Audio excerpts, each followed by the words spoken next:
Thank you, Paul and Mitch, for the introduction and for your tremendous leadership. You folks have done well. I just looked at some numbers. You've even done better than you thought, I think, based on what we just saw about 10 minutes ago.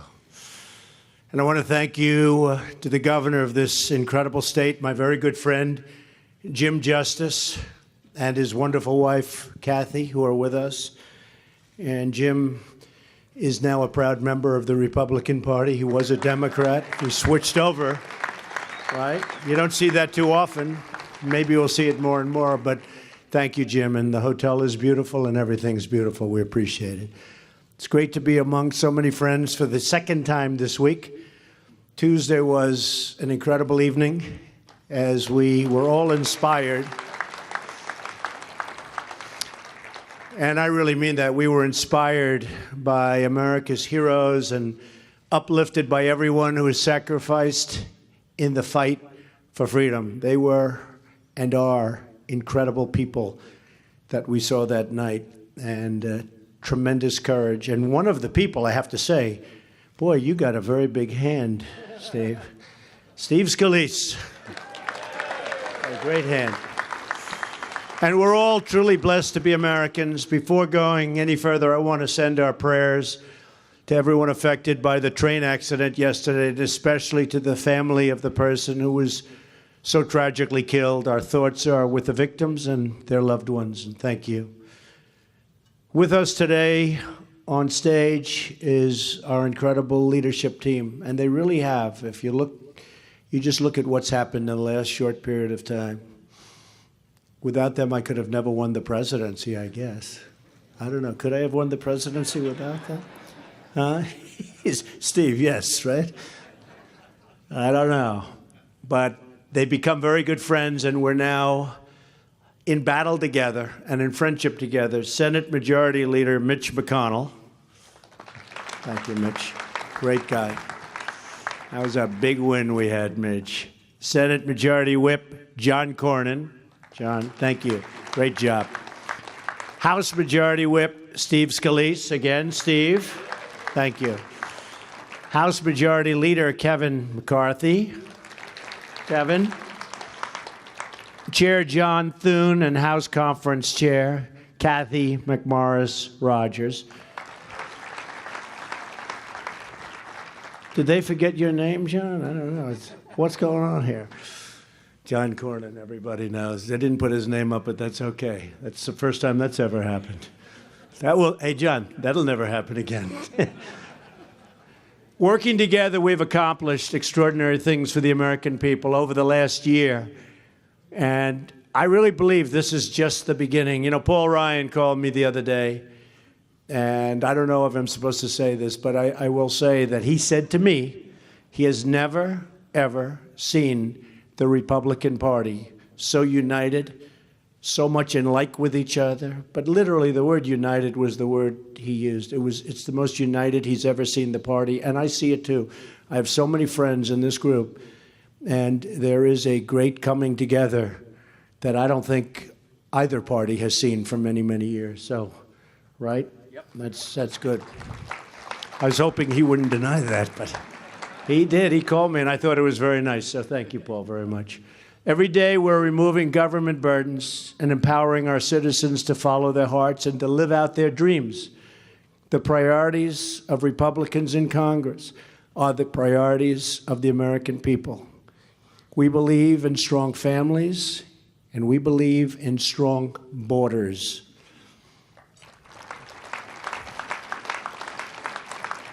We believe in the rule of law, and we support the men and women of law enforcement.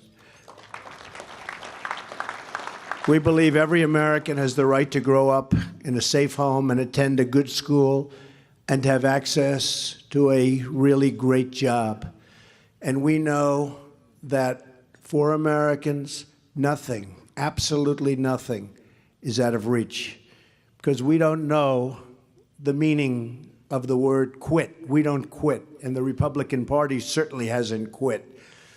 Because if we did, we wouldn't be here today. We'd be sitting home saying, boy, that was a tough year, instead of that was one of the greatest years in the history of politics, in the history of our country for a party, what we've done and what we've accomplished. I don't think it's been done, and certainly not by much. We had a year that was almost, I would think, unlike any. It was a tremendous success, and I give everybody in this room the credit, and I give certainly these people behind me tremendous credit for what took place, especially in that last month.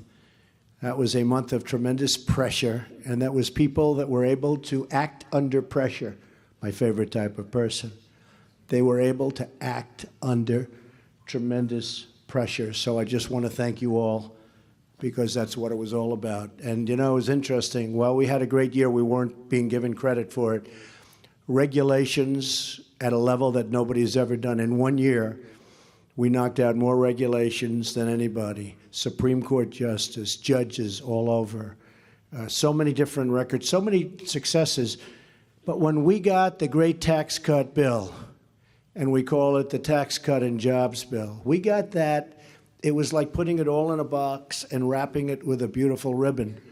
We started getting credit, not only for that, but for all of the other things that we did during the year. It's amazing the way that happened. I was surprised, actually. But we got a lot of credit from a lot of people, and all of a sudden they're saying, while he had a lot of accomplishment, and then they went on to do the thing. But the fact is, you understand that. But we really did. We got a lot of credit. It all came together in that final month. And so I give everybody in this room really kudos. We're a nation of builders and dreamers and strivers and fighters.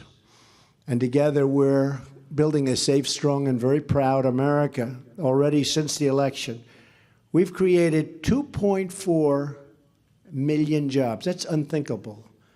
And that doesn't include all of the things that are happening. You're going to see numbers that get even better. The stock market has added more than $8 trillion in new wealth. Unemployment claims are at a 45-year low, which is something.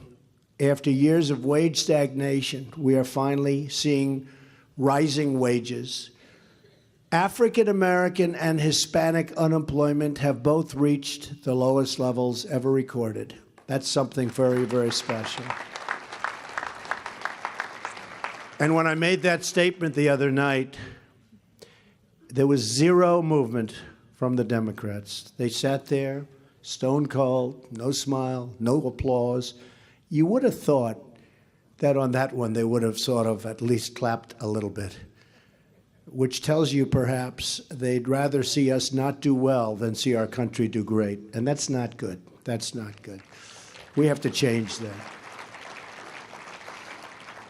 And as I said, we've eliminated more regulations in our first year than any administration has ever eliminated. And that means 4 years, 8 years, or in one instance, 16 years. In 1 year, we've knocked out more regulations. It's an amazing thing. And I happen to think that that is every bit as important toward our success as the tax cuts. I have many business friends and many people in business that came to me and they say that, including small businesses, they say the fact that they no longer have to go through years of turmoil in getting approved and getting approvals and getting rule changes and getting all sorts of things and getting old while they're waiting to get them. The fact that all of that is gone is probably as important or even more important to the massive tax cuts we've gotten people. So that's something. We've signed into law the biggest tax cuts and reforms in American history.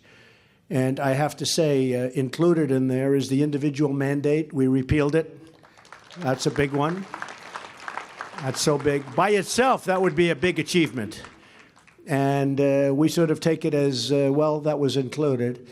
And ANWR, one of the great potential fields anywhere in the world.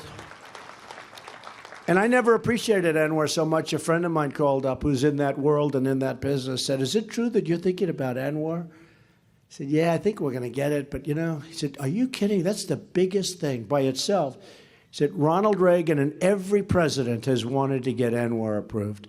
And after that, I said, oh, make sure that's in the bill. It was amazing how that had an impact. That had a very big impact on me, Paul.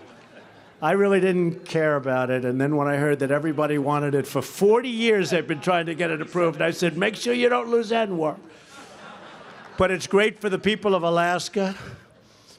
And Senator Sullivan, Senator Murkowski are here someplace. Where are they? But they are very happy campers. Where, Senator? Good, Senator. Thank you. They worked very. Where's Don Young? He's such a quiet guy. Where's Don? Don Young, also. Don, thank you. So, no, we were always going to get it. We never had a problem with it. But you think about it, that by itself is a big bill. The individual mandate by itself is a big, powerful bill. That was just added on to what we did with the massive tax cuts. I want to thank Senate Finance Chairman and a very spectacular man, Orrin Hatch. Where's Orrin? Orrin is, I love listening to him speak. He said once, I am the single greatest president in his lifetime. Now, he's a young man, so it's not that much. And he actually once said, I'm the greatest president in the history of our country. And I said, does that include Lincoln and Washington? He said, yes. I said, I love this guy. I love him. But he is. He's a special guy. And House Ways and Means Chairman Kevin Brady for their incredible work. Kevin, where are you, Kevin? What a job. I'd call Kevin night after night. Kevin, what about this? What about that? You were always there. He was working. What did you average sleep for about 4 weeks? About maybe nothing. I think he had no average. But you did a great job. Nobody knows it better than you, Kevin. Thank you. Maybe we'll do a phase 2. I don't know. We'll do a phase 2. Are you ready for that, Kevin? I think you're ready. We'll get them even lower. But we are proud of you. Here in West Virginia, as a result of our tax cuts, the typical family of 4 will save roughly $2,000 a year. To lower tax rates for hardworking Americans, we nearly doubled the standard deduction for everyone. Now, the first $24,000 earned by a married couple is completely tax-free. And when I came into this beautiful building just a little while ago, one of the people said, you know, I just got a check, and I have $221 more than I had last year at this time in my envelope. And that's what we were waiting. We were waiting for February.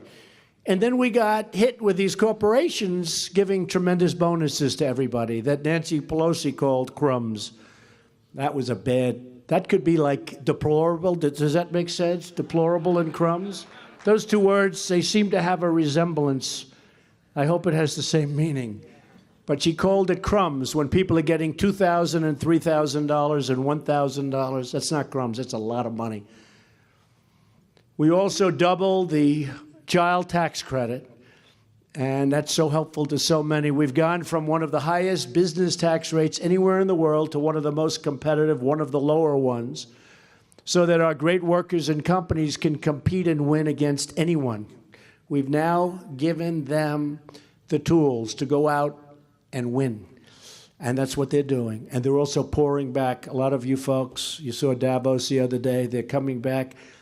I believe I brought hundreds of billions of dollars with me back from Europe, back from Switzerland, when I went there the other day to make a speech. They're so excited about this country and what's happening here. And they would never, ever have come.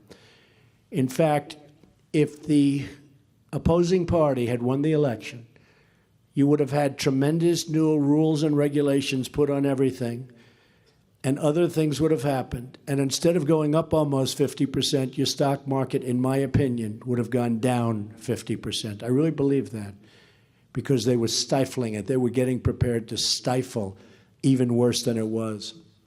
The changes to our business tax alone are expected to raise average household income by $4,000.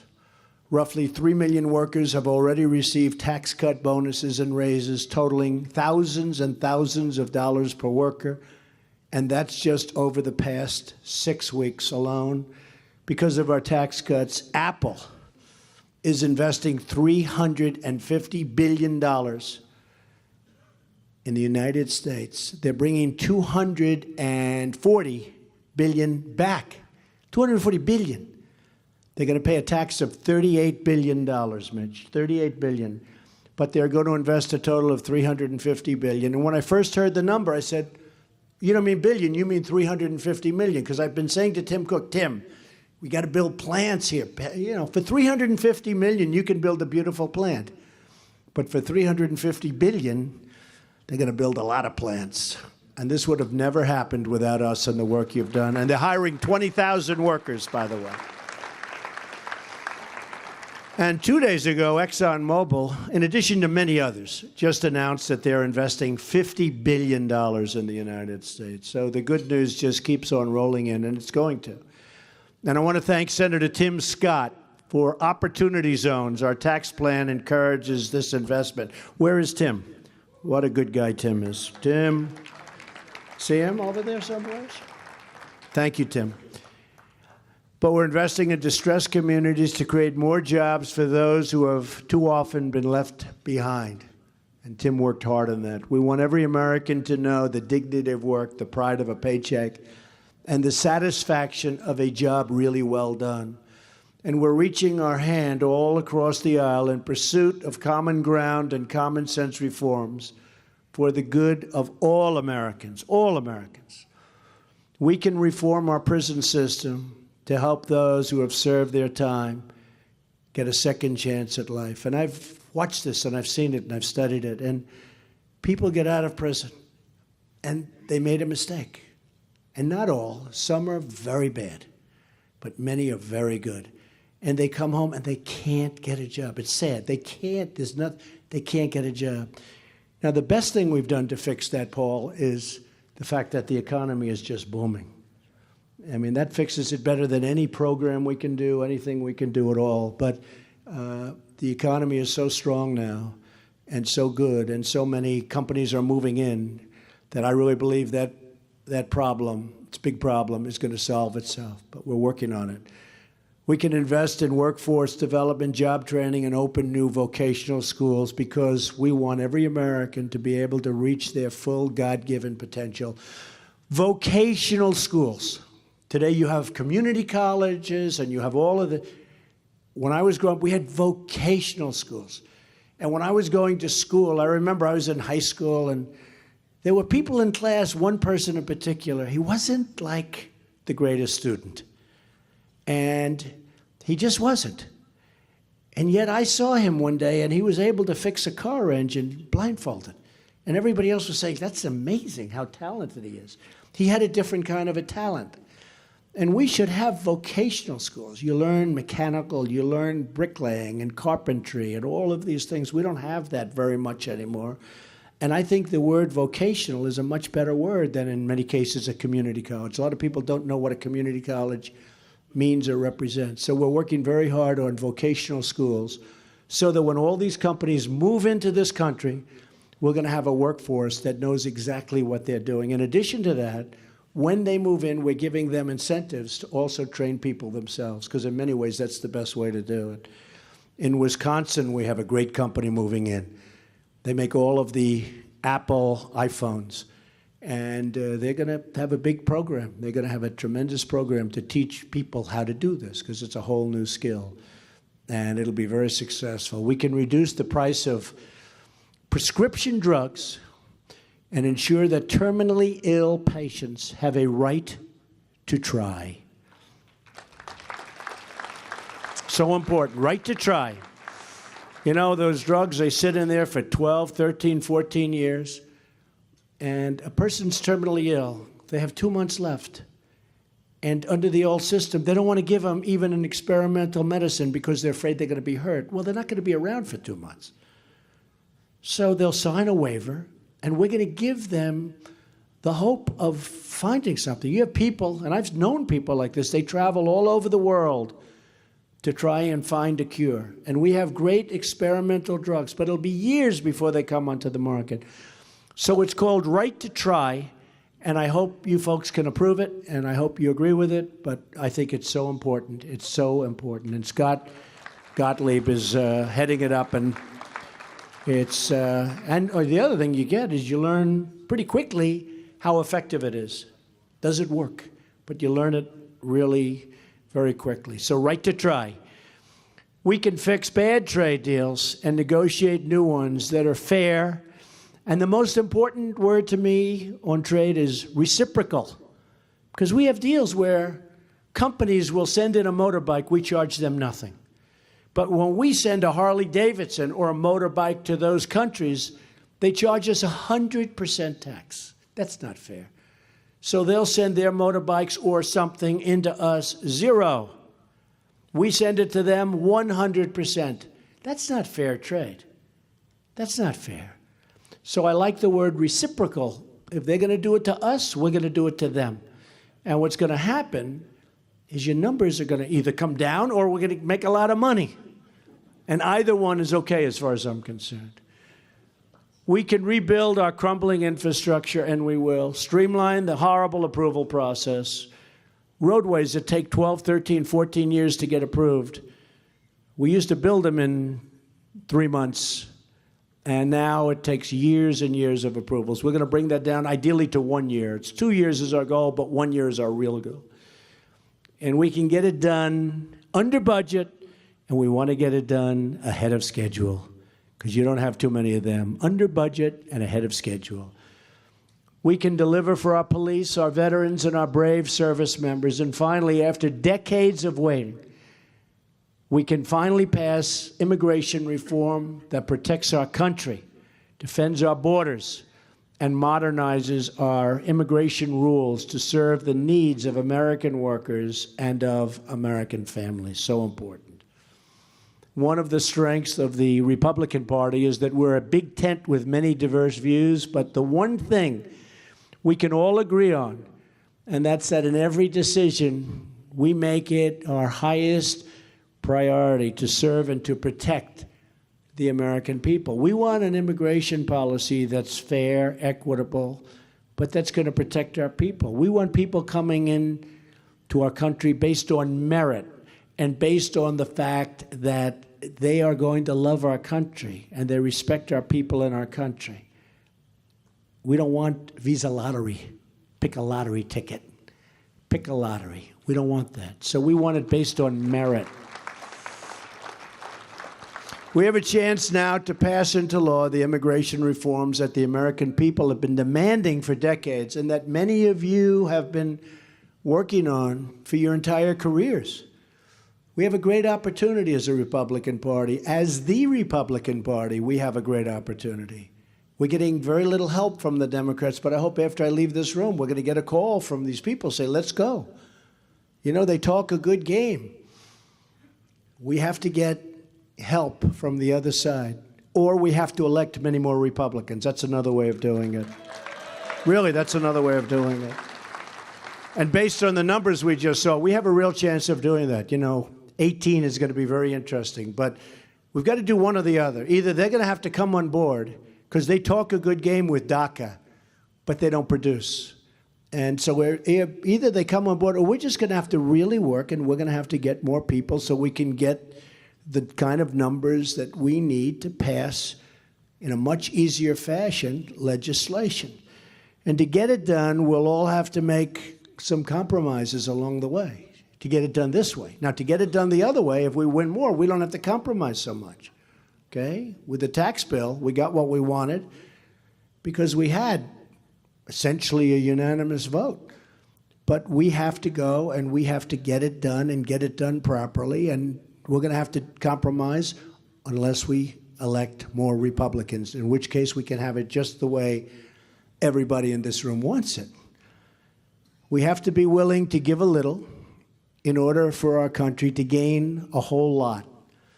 If we're united, if we work together for the good of the nation, and we can fulfill our sacred duty to the country and to our incredible voters, we have really fulfilled a solemn promise. As you know, I have put forward an immigration framework based on many months of meeting and working with Tom Cotton and working with John Cornyn, who was in the office the other day, and David Perdue, incredible people. And Bob Goodlatte, who's out here someplace, really incredible people. And it's a strong bill, but it's a very fair bill. And it protects our borders. We have to protect our borders. It includes reforms that are overwhelmingly popular with the voters, including Democrats. The Democrats want to have, the real Democrats, they want to have their borders protected.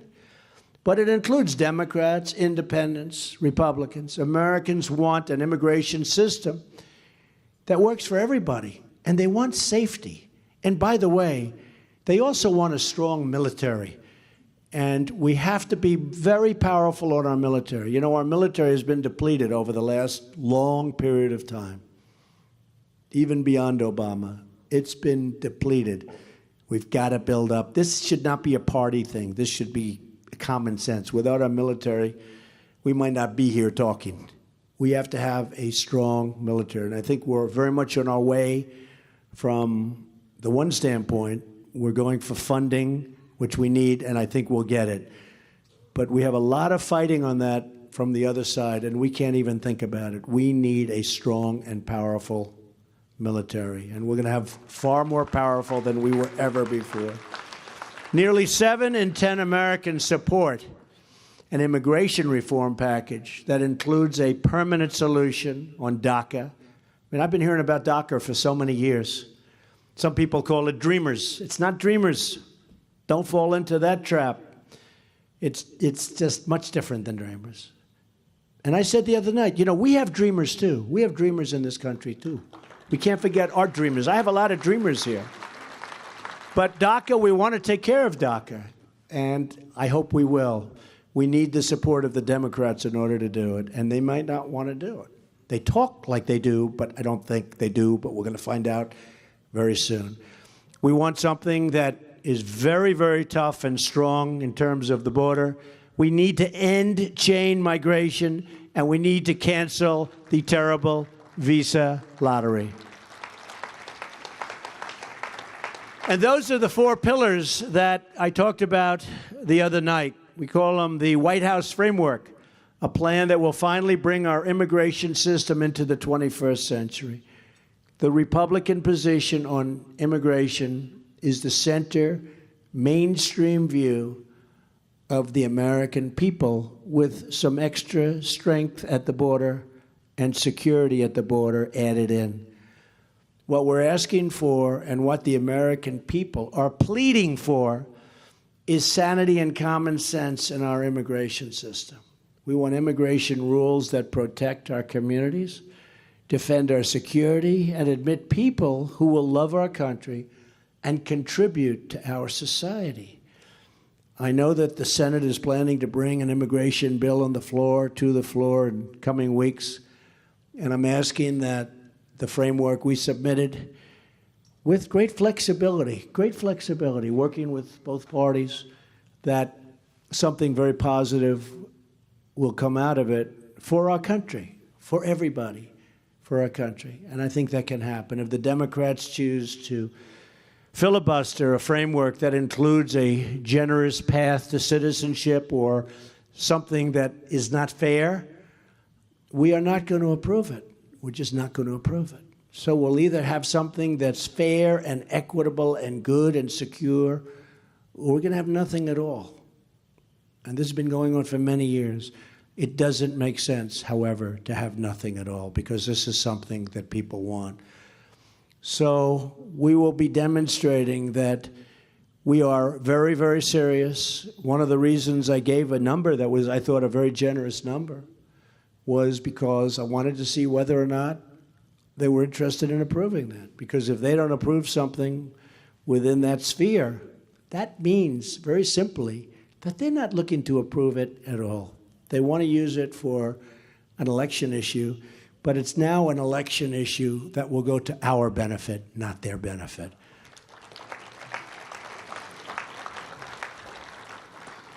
But make no mistake, I will not rest until we have delivered for the citizens of our great country so many different things: immigration, the strong military. We've done an awfully good job of protecting our Second Amendment. That was in question during the campaign, you remember, and we have done a very, very good job. For the last 12 months, I've kept one promise after another, and we're just getting started. So often I'll see, and I must say 6, 7 months ago, they were saying, he didn't fulfill his promise on this or that. I've said, I've only been here for 4 months. You know, other people were there for 8 years and they would finally get something passed. I was there 4 months, you know this, Paul, and they were saying, he didn't fulfill a promise. But now we've fulfilled far more promises than we promised. And they're having a hard time with that. We have seriously fulfilled promises. I call it Promises Plus. And one of the things we're doing that's so important that Mitch has worked so hard on, and Don and everybody, is the justices, the judges all over the country. We're filling up the courts with really talented people who understand and read the Constitution for what it says. So it's really not talked about that much, but it is a tremendous impact. It's having already a tremendous impact, and we have incredible people lined up, just lined up, that are getting ready to go into the courts. And in many ways, Mitch, I think it's going to be one of the most important things, if not the most important thing that we're doing. Defense is always the most. Got to be the most, John, right? But what we're doing with the courts, I think, is going to go down as one of the greatest achievements. So I want to thank you for that. Thank you. Not only are we protecting America at home, we're protecting our interests abroad. It's time to finally end the dangerous defense sequester. It would be wonderful if we could go back to a budget in order to fully fund our military and do it properly and order properly and have it over a period of time and do it the right way. So at some point, I hope we're going to be able to do that, and it should work. And in order to defeat terrorists, we're also asking Congress to ensure that we continue to have all necessary power and everything we need to defeat and detain the terrorists. We can't treat terrorists like common criminals. They are really unlawful enemy combatants. When you see what they do and the way they do it and the level of ferocity, we can't treat them the way we do the ordinary criminal. And as you saw on Tuesday, I've signed an order keeping open our very secure detention facilities at Guantanamo Bay. It's another promise kept. And there's one more very important promise we're keeping. No longer are we making apologies for America. We don't apologize anymore.